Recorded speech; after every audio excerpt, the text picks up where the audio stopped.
a Canadian held hostage by the Taliban, has spoken of the group's stupidity and evil, revealing they murdered his daughter and raped his wife. Joshua Boyle spoke to reporters after landing in Canada with his wife Caitlin Coleman and children following almost 5 years in captivity. They were captured while reportedly backpacking in Afghanistan in 2012. Ms. Coleman's father has said the decision to visit the dangerous country was unconscionable. Both sets of parents have previously questioned why the couple were in Afghanistan in the first place.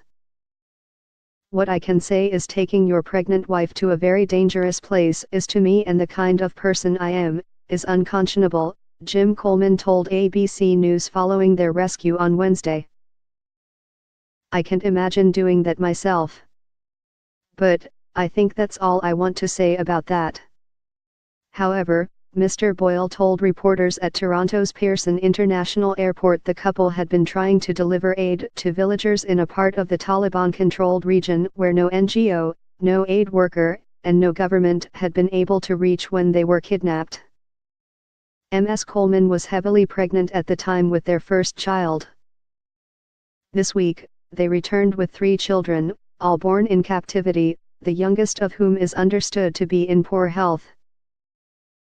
In his statement, Mr. Boyle appeared to suggest they had had a 4th child, a baby girl who had been killed by their captors, the Taliban-aligned Haqqani network, as he also revealed they had raped his wife.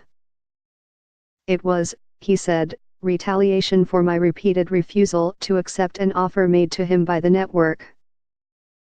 The stupidity and the evil of the Haqqani network in the kidnapping of a pilgrim was eclipsed only by the stupidity and evil of authorizing the murder of my infant daughter, he said. "And the stupidity and evil of the subsequent rape of my wife, not as a lone action, but by one guard, but assisted by the captain of the guard and supervised by the commandant."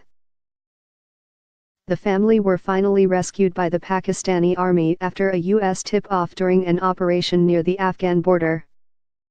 Initial reports suggested Mr. Boyle had refused to board a U.S. military flight out of Pakistan.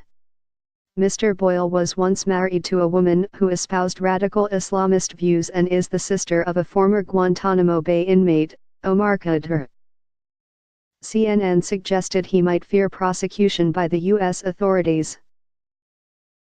But Mr. Boyle rubbished the reports after arriving in Canada. He said the family were looking to put their terrible ordeal behind them and the couple were now hoping to build a secure sanctuary for our 3 surviving children to call a home.